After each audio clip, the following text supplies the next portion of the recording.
Biliyorum. Şu an yatağında sağa sola dönüyorsun. Hava çok sıcak. Üzerinde örtü ağır geliyor. Tenin yapış yapış. Uyumak istiyorsun ama bir türlü olmuyor. Yalnız değilsin. Ben de uzun yıllar boyunca kavurucu güneşin altında çok ağır işlerde çalıştım. Akşam eve geldiğimde odamda klima, vantilatör bunların hiçbiri yoktu. Sıcak yüzünden kalbimin nasıl hızlı çarptığını, beynimin sıcaktan nasıl yorulduğunu çok iyi bilirim. İşte o çaresiz gecelerde sağlığımı korumak için, rahatça uyuyabilmek için kendi vücudumu sakinleştirmenin yollarını buldum. Sana bu gece anlatacağım şeyler bizzat o sıcak günlerde kendi üzerimde deneyip sonuç aldığım çok basit biyolojik hileler.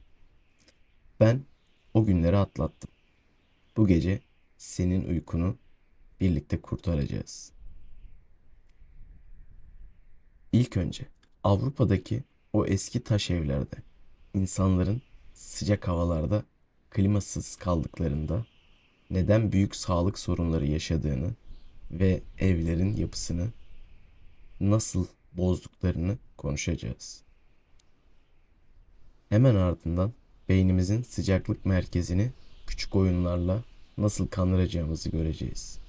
Vücudumuzun doğal soğutma noktalarını tek bir dokunuşla nasıl açacağımızı ve ciğerlerimize alacağımız doğru nefesle kalbimizi nasıl yavaşlatacağımızı öğreneceğiz. Yolculuğun son kısmında ise zihnimizin serin vadilerine, donmuş nehirlerine ve kış seslerine odaklanacağız. Vücudumuzu derin, rahat bir uykuda bırakacağız. Şimdi sıcağa karşı direnmeyi bırak. Kollarını rahatça iki yana sal. Avuç içlerini yukarı doğru aç ve arkana yaslanıp bu sesin seni serinletmesine izin ver. Şimdi Fransa'da, Almanya'da ya da İngiltere'de eski bir mahallede olduğunu düşün. 100 yıllık kalın taş duvarlı evler var. Dışarısı çok bunaltıcı. Bu gelişmiş ülkelerde her yaz binlerce insan sıcak hava yüzünden sessizce hayatını kaybediyor. Televizyonlar sadece havanın kaç derece olduğunu söylüyor. Ama asıl büyük sebep o güzel tarihi evlerin yapısında saklı. Avrupa'daki bu eski evler aslında insanları serin tutmak için yapılmadı. Tam aksine kışın o dondurucu günlerinde içerideki sıcak havayı hapsetmek için inşa edildi. Duvarlar, pencereler, çatılar hepsi soğuktan kaçmak üzere tasarlandı. İşte bu yüzden büyük bir sıcak dalgası geldiğinde o eski taş evler birer sıcak kutuya dönüşüyor. Gece hava dışarıda soğusa bile o kalın taşlar gün boyu emdiği sıcağı odanın içine üflemeye devam ediyor. Evlerde klima yok. Çünkü onların kültüründe yaz ayları hiçbir zaman tehlikeli olmadı. Onlar hep kışa hazırlandı. Ama dünya hızla değişiyor. Ve o koruyucu duvarlar artık insanların gecelerini nefessiz bırakıyor. İnsan vücudu rahat bir uykuya dalabilmek için kendi iç sıcaklığını biraz düşürmek ister. Kalbimiz yavaşlar. Kan akışımız sakinleşir. Ama o taş evlerin içinde hava gece boyunca sıcak kaldığında vücudumuz kapana kısılır. Uyumak isteriz. Ama dışarısı izin vermez. Farkında olmadan yatakta dönerken vücudumuz büyük bir savaş verir. İşte o klimasız binalarda bu yüzden kalbimiz yorulur ve durur. Şimdi kendi odana geri dön. Belki senin bir kliman yok ama bu gece o taş binaların yaptığı hatayı yapmayacağız. Bizi içeriden serinletecek o basit hileleri kullanmaya başlayacağız.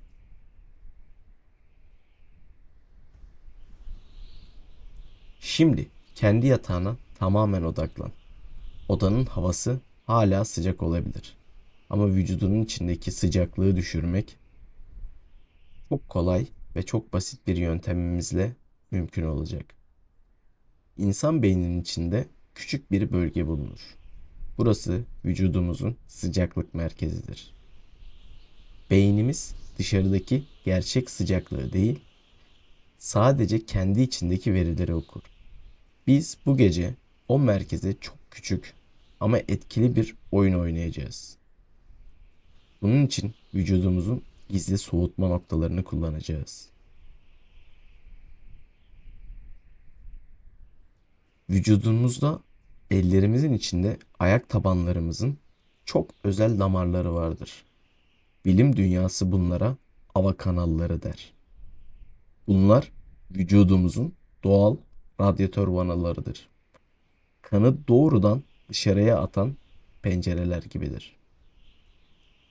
Güneşin altında çok ağır işlerde çalışırken kendimi korumak için ilk önce bu vanaları kullanmayı öğrendim.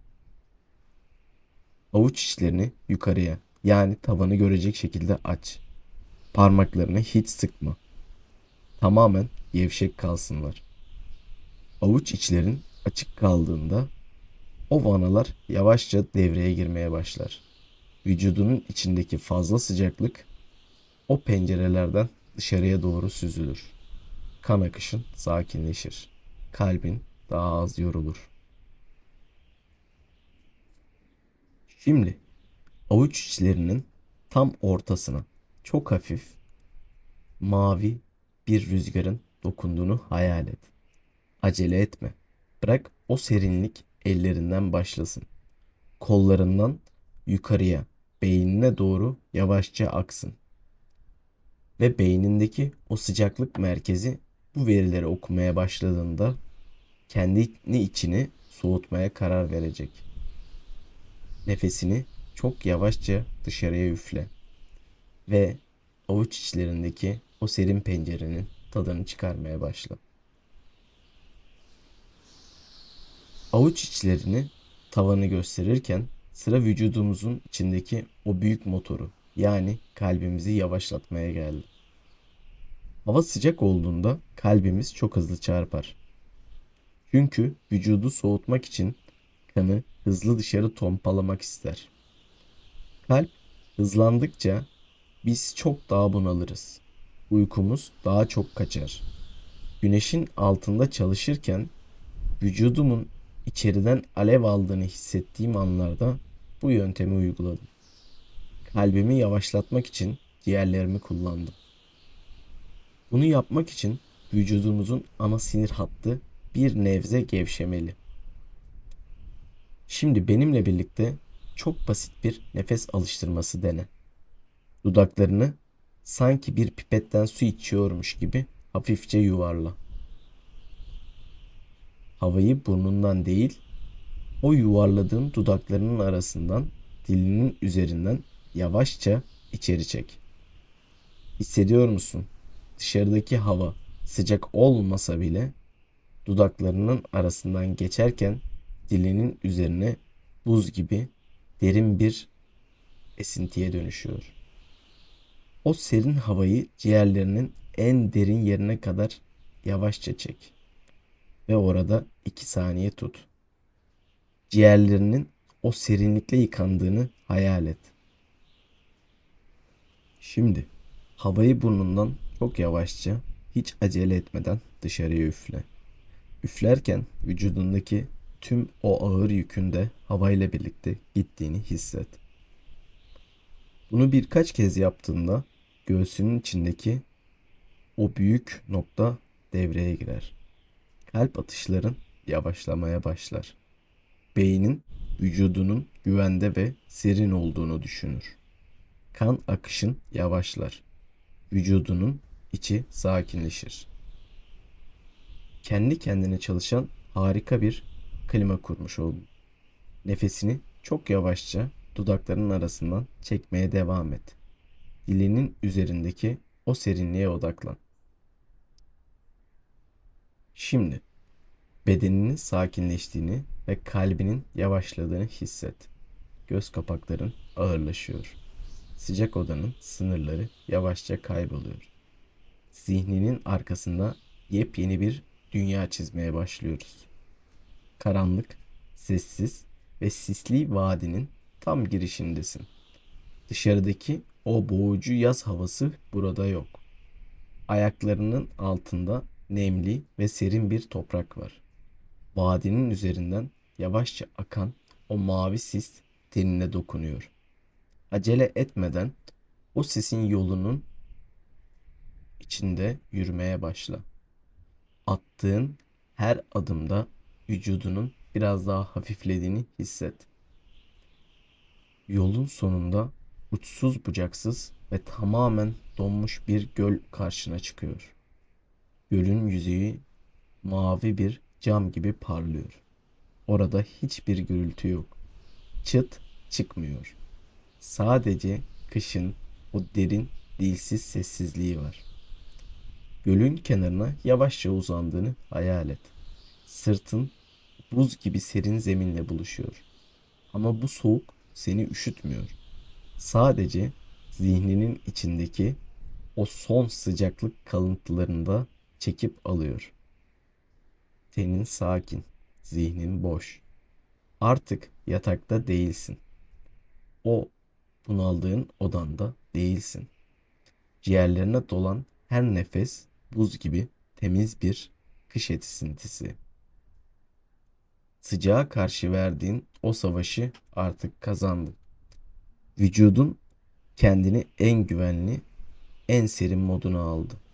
Nefesini yavaşça bırak, donmuş gölün seni tamamen sarıp sarmalamasına izin ver. Zihnin uykuya doğru yavaşça akıyor. Çok huzurlu bir uykuya doğru yol alıyorsun.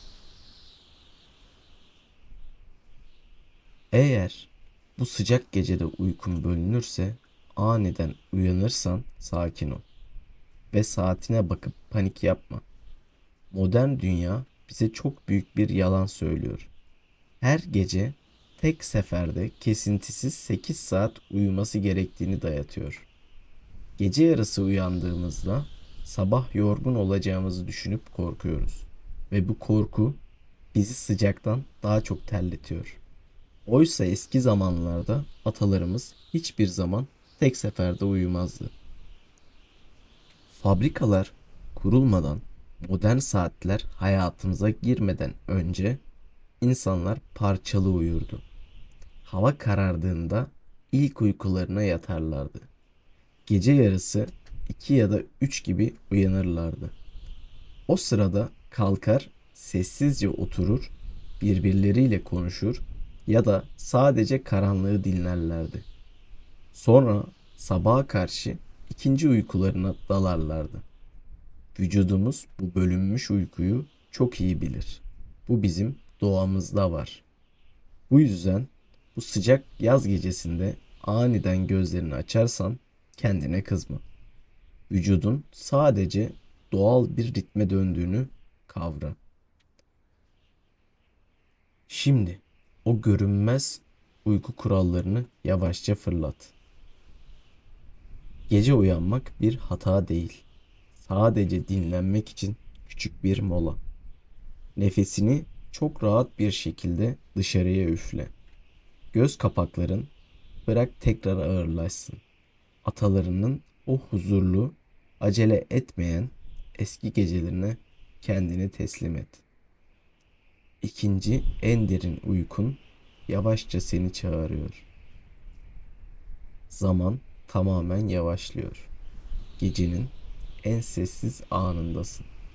Odanın içindeki o hava bu sesin etrafında yavaşça dönerek yok oluyor. Ne duvarlar kaldı ne de yarının getireceği o koşturmaca. Vücudun şu an tam da olması gerektiği gibi. Ellerin serin, ciğerlerin rahat, kalbin çok sakin bir nehir gibi yavaşça akıyor. Sıcağa ve geceye karşı verdiğin tüm mücadeleyi artık tamamen bitirdin. Kendini serinliğe ve karanlığa teslim ettin. Artık hiçbir şey düşünmek zorunda değilsin. Sadece bu sesin bıraktığı o boşlukta, serin vadinin tam ortasında O donmuş gölün sessizliğiyle uyu. Göz kapakların tamamen kapansın.